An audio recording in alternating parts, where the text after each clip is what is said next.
اور یہ بھی بتایا کہ مردود کا جو سلسلہ شروع ہو رہا ہے وہ جلدی ہی شروع ہوگا صفحہ نمبر 80 پر مقبول مردود کا سلسلہ شروع ہوگا۔ لیکن یہ جو خبر مقبول کی تفصیلی بحث چل رہی ہے، اسی میں ایک بحث یہ بھی ہے کہ عمل کے اعتبار سے مقبول کی جو صورتیں ہیں اس کی تفصیل کیا ہے۔ اب یہاں پر معمول کے اعتبار سے یعنی عمل کرنے کے اعتبار سے وہ اس کی تفصیلات کیا ہوگی اور اس کی ترتیب کیا ہوگی۔ اب اس کی یہاں پر تقسیم کر رہے ہیں ناسخ و منسوخ کے اعتبار سے، مختلف الحدیث کے اعتبار سے اور محکم کے اعتبار سے۔ تو یہ مقبول ہی کی کچھ تفصیلات بچ گئی تھی جو یہاں پر ذکر کی جا رہی ہیں، وہ آگے سنیں۔ ثم المقبول ينقسم ايضا الى معمول به وغیر معمول به۔ پھر یہی مقبول روایت منقسم ہوتی معمول بھی اور غیر معمول بھی کے اعتبار سے، جیسے کہ ابھی ذکر کیا یہ مقبولی کی تفصیل چلی، مردود کا بھی تذکرہ بعد میں شروع ہوگا۔ مقبول کی ذرا سی صورتیں بچی ہوئی ہیں، ایک ہے وہ جو معمول بھی اور وہ ہے جو غیر معمول بھی۔ لأنه ان سلم من المعارضة، اس لیے کہ اگر معارضت سے، مخالفت سے، تعارض سے، تضاد سے اگر سلیمہ محفوظ ہے تو لم یأتی خبر یصادہ، یعنی ایسی معارضت سے محفوظ ہے کہ کوئی حدیث کوئی خبر نہ آئے یصادہ جو اس کے مخالف ہو، جو اس کے برعکس ہو، تو اگر ایسی کوئی روایت ہے فهو المحکم، تو وہ روایت محکم کہلائے گی۔ اکثر ایسی روایتیں ہیں کہ اس کے مخالف کوئی روایت آتی نہیں، مثلا انما الاعمال بالنیات وانما لکل امرئ ما نوى، اب اس کے مخالف کوئی روایت آتی نہیں، کوئی ٹکراؤ ہے ہی نہیں اس روایت میں، تو ایسی روایت کیا کہلائے گی؟ محکم۔ وامثلته کثیرہ، اور اس کی مثال احادیث میں بہت کثرت سے ہیں۔ وان عورض، اگر تعارض پایا جائے، اوپر کہا گیا الی معمول به وغیر معمول به، لانه ان سلم من المعارضه، اگر معارضت سے محفوظ ہے تو وہ محکم۔ وان عورض، اگر تعارض پایا جائے، فلا يخلو اما ان يكون معارضه مقبولا مثله او يكون مردودا،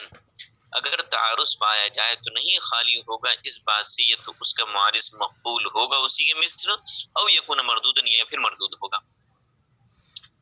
تعارض نہ پایا جائے تو محکم، تعارض پایا جائے تو پھر دو باتیں ہوں گی۔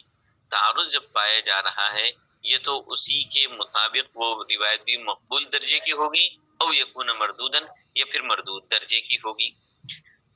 دوسرا جو مرحلہ ہے یعنی کہ وہ مردود درجے کی ہوگی، دونوں روایتوں میں ایسا تضاد پیدا ہوگا، ایک روایت تو بالکل قابل عمل ہوگی اور ایک روایت قابل عمل نہیں ہوگی، مردود درجے کی ہوگی۔ تو کہہ رہے ہیں فثانی، جو مردود درجے کی یعنی دوسرے نمبر پر ہے، لا اثر لہو، تو اس کا کوئی اثر ہی نہیں، اس کی کوئی حیثیت ہی نہیں، اس کی کوئی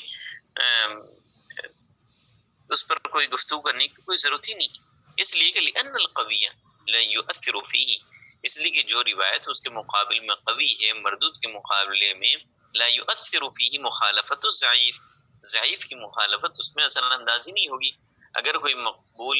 روایت ہے اس کے مقابلے میں مردود آ رہی ہے تو اس کو کوئی فائدہ ہی نہیں، اس سے کوئی بحث ہی نہیں۔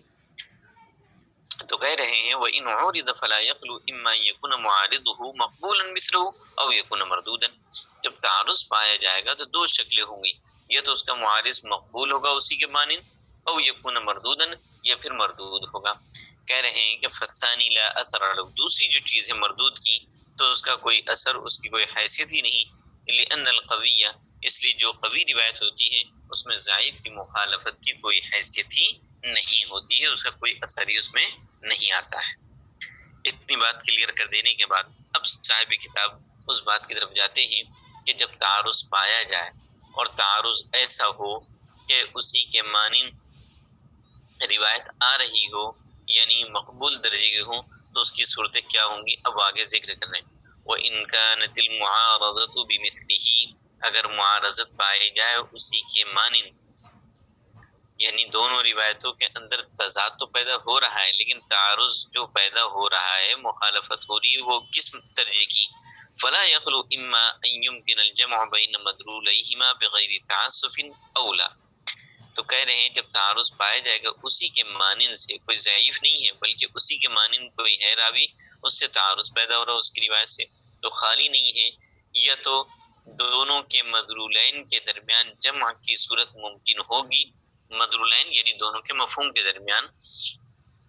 جمع کی صورت ممکن ہوگی، بغیر تعسف، بغیر کسی زیادتی اور بغیر کسی دشواری کے، تعسف دشواری زیادتی، بغیر کسی زیادتی اور دشواری کے جمع کی صورت ممکن ہوگی، اولا یا پھر جمع کی صورت ممکن نہیں ہوگی۔ دو ہی صورتیں ہوتی، معارضت پائی جائے اور اسی کے مانند کوئی راوی ہے اس سے پائی جائے تو معارضت کی دو ہی صورتیں ہوں گی، دونوں کے مدرولین کے درمیان جمع کی صورت ممکن ہوگی یا نہیں۔ کہہ رہے ہیں فَإِنْ أَمْكَنَ الْجَمْعُ، اگر جمع کی صورت ممکن ہے، فَهُوَ النَّوْعُ الْمُسَمَّى مختلف الحدیث، بس اس قسم کو نام دیا جاتا ہے مختلف الحدیث۔ اور اگر جمع کی صورت ممکن نہ ہو تو وہ آئندہ صفحات بنا رہا ہے، وَإِن لَمْ يُمْكِنُ الْجَمْعُ فَلَا يَخْلُو، اور اگر جمع کی صورت ممکن نہ ہو تو نہیں خالی ہوگا اس بات سے، اما ان يعرف التاریخ او لا، فإن عرف وثبت المتأخر به او بأصح منه فهو الناسخ والمنسوخ، تو وہ ناسخ و منسوخ کی صورت ہو جائے گی، اور جمع کی اگر صورت ممکن ہے تو وہ مختلف الحدیث کہلائے گی۔ تو یہ بات یہاں پر بڑی اہمیت کی حامل ہے کہ معارضت اگر اسی کے مانند پائی جائے، کوئی ضعیف راوی نہیں وہ کر رہا ہے، اسی کے مانند اگر کوئی راوی ہے اس کی روایت سے آپس میں مخالفت ہو رہی ہے، تضاد ہو رہا ہے، تو کہا جائے کہ جمع کی دونوں کے درمیان اگر کوئی صورت ہے تو بہت اچھا، اس کو نام دیا جائے گا مختلف الحدیث، اور اگر جمع کی صورت نہیں ہے تو پھر وہ کہلائے گی ناسخ اور منسوخ والی بحث۔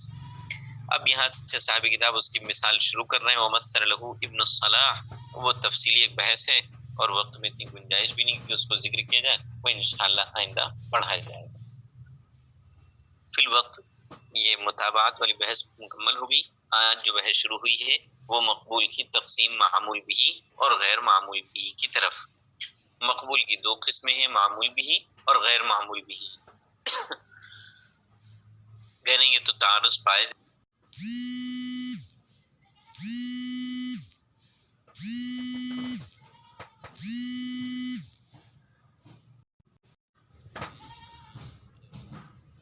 شکل ممکن ہوگی یا نہیں ہوگی، اگر شکل ممکن ہے تو اس کو مختلف الحدیث کہتے ہیں، وہی انشاءاللہ آئندہ سبق میں پڑھا جائے۔